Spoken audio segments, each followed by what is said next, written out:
Gente querida do Paz e Bem, estamos hoje aqui, nesta terça-feira, 1º de outubro de 2024, apresentando o programa Paisagens de número 63. Estamos fazendo uma reflexão mais ampla, que envolve cerca de 3 a 4 programas, sobre o tema da vida e da morte, sobretudo o tema relacionado à ortonásia ou à eutanásia. E o tema de hoje que eu escolhi para trabalhar, eu dei como título Os Passos e Enigmas da Vida. Eu começo com uma citação de Clarice Lispector. Chegou o instante de aceitar em cheio a misteriosa vida dos que um dia vão morrer. No mês de maio do ano passado, 2023, andei lendo e refletindo sobre o movimento do morrer ou do enfrentar as dores que precedem a travessia. Tínhamos vivido aqui no Brasil experiências de perdas difíceis, como de Erasmo Carlos, Gal Costa e depois Rita Lee. As travessias de personagens queridos evocam essa reflexão. É verdade que muitos preferem evitar refletir sobre esses acontecimentos, pois são experiências que trazem dor, desconforto, além de nos colocarem diante desse fato inevitável para todos, que é a morte. Seguindo, porém, uma indicação do poeta Rilke, devemos viver com coragem diante daquilo que nos é estranho, mas ao mesmo tempo enigmático e maravilhoso. Sobre a experiência vivenciada por Rita Lee no período da sua doença e sua capacidade bonita de resiliência frente aos acontecimentos por que passou, escrevi um texto e eu vou falar sobre essa experiência proximamente. Agora, retomo o tema, focando-me em alguns outros livros envolvendo a temática, como o livro de Irving Yalom e Marilyn Yalom, Uma Questão de Vida e Morte, Amor, Perda e o que realmente importa no final. Esse é um livro que relata a história de um casal que partilhou com alegria 65 anos de comunhão. No livro, os dois escrevem a experiência do enfrentamento de uma doença que acometeu Marilyn e a forma singular como os dois lidaram com a proximidade da morte e ele com a experiência subsequente do luto. Como sublinhou Alexandre Coimbra Amaral no prefácio à edição brasileira do livro, com a morte não há acordos. Somente a possibilidade de entender o que ela faz conosco todas as vezes em que testemunhamos sua passagem, levando alguém amado e deixando aquele rastro amargo de saudade.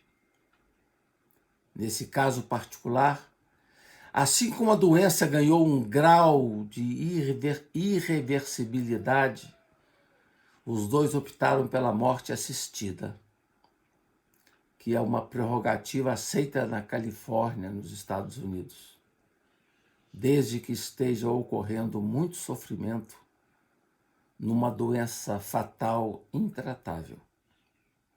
Na visão de Dr. Irving, professor de psiquiatria da Universidade de Stanford e autor de diversos livros, a morte não passa de uma reintegração no cosmos. Eu gosto muito dessa imagem da morte como reintegração no cosmos. E o corpo se integra como um composto no solo. É o que também pensam autores sérios e que tenho lido com atenção, como Donna Haraway e Emanuele Coccia, esse último num livro impactante chamado Metamorfoses. Na morte assistida, não é o médico que intervém junto ao paciente para ingerir os comprimidos letais,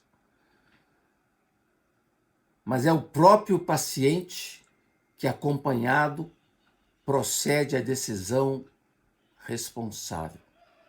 Em determinado momento da sua doença, Marilyn expressou ao marido o seu desejo de partir através da morte assistida. E o fez com muita naturalidade, mesmo sabendo de toda a dor que envolvia a família. Chamou seu marido um dia e, em sua direção, voltou o seu olhar e disse: Irving, não se esqueça que estou vivendo com dor e sofrimento há 10 meses. E já disse várias vezes que não posso mais suportar a ideia de viver assim. Dou as boas-vindas à morte. Dou boas-vindas a estar livre da dor e da náusea e desse cérebro de químio e desta fadiga contínua e dessa sensação terrível. Por favor, me entenda. Confie em mim. Tenho certeza de que você, se fosse você que tivesse vivido todos esses meses na minha condição, você se sentiria da mesma maneira. Só estou viva por sua causa. Estou arrasada com a ideia de deixá-lo. Mas, Irving, está na hora, por favor, você tem que me deixar partir. E assim se deu a cerimônia de adeus. Os dois escreveram juntos o livro e os capítulos foram redigidos alternadamente, até que as condições de saúde de Marilyn não mais permitiram a sua participação.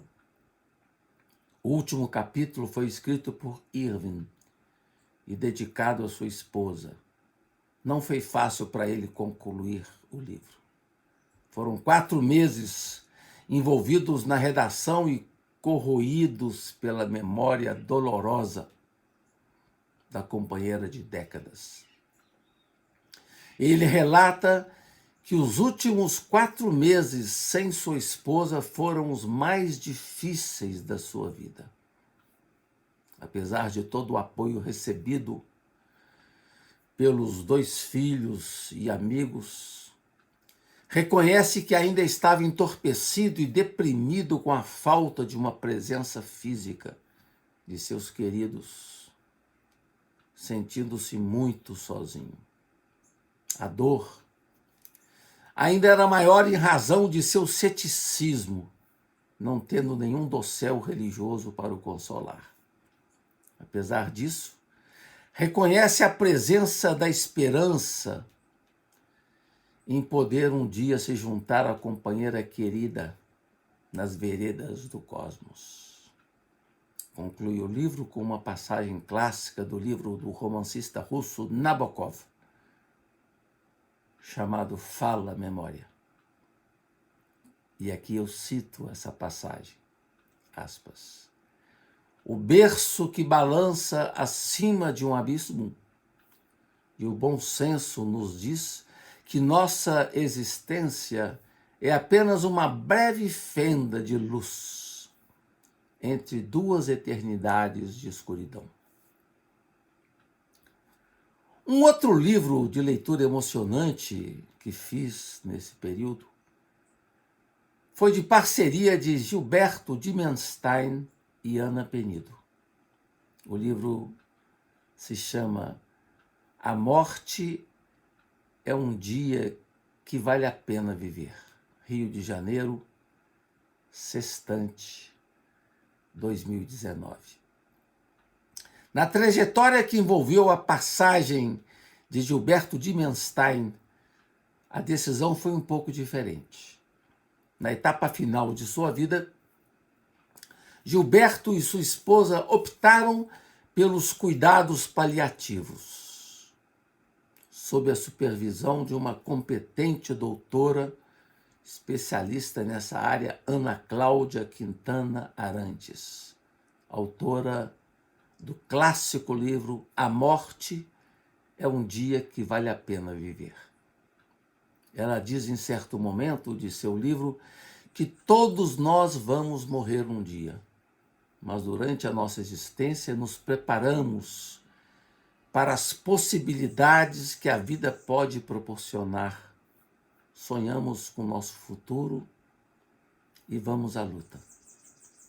Tendo passado por uma experiência difícil de transplante de medula, pude entender com uma luz nova toda a reflexão que Gilberto foi fazendo ao longo da sua doença e do processo gradual e difícil de seu tratamento. E aqui insiro todas as tentativas que ele realizou de lidar com seu câncer. De início, a aceitação do tratamento clínico tradicional sob os cuidados do Dr. Paulo Hoff, grande especialista no tema. O tumor inicial era na cauda do pâncreas, mas depois irradiou-se para o fígado. Foram inúmeras experimentações com medicações e quimioterapia. O tratamento não surtiu efeito, a não ser no modo de ver o mundo por parte de Gilberto. Mesmo não sendo religioso, o jornalista foi descobrindo novos caminhos de viver. Sobretudo, uma atitude distinta, ser capaz de surpreender-se, largar-se e entregar-se livremente ao incondicional. Foi quando teve a oportunidade de encontrar aquele lado melhor de si, que estava muito oculto na correria da sua vida. Foi um tempo de metamorfose radical. Com o amparo bonito de sua companheira de 20 anos de jornada, Ana Penido, juntos puderam então fazer muitas coisas bonitas, como viajar, caminhar sem destino, apreciar as comidas mais curtidas e conviver com os queridos da família. Como ele mesmo disse, a doença abriu portas para que ele adentrasse num mundo encantado de sensibilidade. Como sublinhou Ana Cláudia Quintana Arantes, no tempo de morrer, parece que a capacidade individual de compreender e tomar atitudes sobre o uso do próprio tempo se acelera. Nos dias em que se encontrava melhor, entregava-se a prazeres até então desconhecidos, Gilberto, ou prazeres obstruídos em sua vida. Vale a pena reproduzir alguns de seus relatos, aqui cito. O câncer me transformou. Me transformou em uma borboleta em pleno voo. Após a doença, a minha existência se tornou um campo de descobertas e foi incorporando sons, cores, sensações e emoções que ressignificaram a minha relação comigo mesmo e com toda a minha vida. Descobri uma rede de afetos e o amor incondicional. Comecei a viver o presente e os pequenos prazeres que me trazia. Descobri que o jardim da nossa casa é o mais bonito do mundo, porque é o jardim da nossa casa. Passei a olhar para ele de um jeito diferente. Nunca tinha notado que a mangueira dava tantos frutos e de cores tão variadas. Percebi que as orquídeas enxertadas nas árvores floresciam na época do meu aniversário. Passei a sentir o cheiro do jasmim. Ficava encantado com o colorido das helicônias, aquelas plantas vermelhas trançadas que parecem esculturas. Apreciava cada sutileza e me refestelava quando a chuva caía, exalando um festival de fragrâncias. Na rua, pedalava minha bicicleta e sentia o vento beijar o meu rosto. Às vezes estava deitado de frente para a janela do meu quarto e a brisa vinha brincar com os meus pés. Muitas dessas sensações me fizeram lembrar da minha infância, quando ainda não tinha sido corrompido. Foi como ganhasse um upgrade no meu software emocional. Passei a celebrar a vida, tão importante quanto a minha metamorfose de taturana para borboleta. Foi a minha migração do território do ódio para o das gentilezas. Fui aos poucos descobrindo e entendendo o espaço da fruição que tinha eliminado do cotidiano. E isto fez lembrar as reflexões feitas pelo Rubem Alves, que era seu amigo, a respeito. Revela no livro que pode adentrar-se no mundo encantado da sensibilidade, que o possibilitou enxergar a doença como uma parada estratégica e não necessariamente como o fim da vida. Em certo momento ele afirmou: câncer é algo que não desejo a ninguém, mas desejo para todos a profundidade que você ganha ao se deparar com o limite da vida. Eu, que também passei por uma experiência limite, pude compreender essa transformação do olhar a partir de leituras que fiz, como, por exemplo, de Abraham Maslow, que associa certas vivências ao que chamou de experiência Cume. Trata-se de uma experiência que possibilita perceber o universo como uma totalidade integrada e unificada. Quando o mundo vem contemplado a partir de uma experiência Cume, ele ganha uma nova visada, sendo envolvido agora por uma beleza singular, reveladora, que nem a todos é permitido captar e compreender. Virginia Woolf acertou em cheio com o personagem Bernard no seu romance As Ondas, captando o significado profundo da experiência Cume, de que fala Abraham Maslow.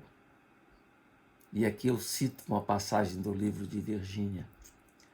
Nossos sentidos se ampliaram as membranas, as teias de nervos que jaziam lívidas e flácidas, se entumeceram e se espalharam e flutuam à nossa volta, como filamentos, tornando o ar tangível e nelas capturando sons longínquos, nunca antes ouvidos.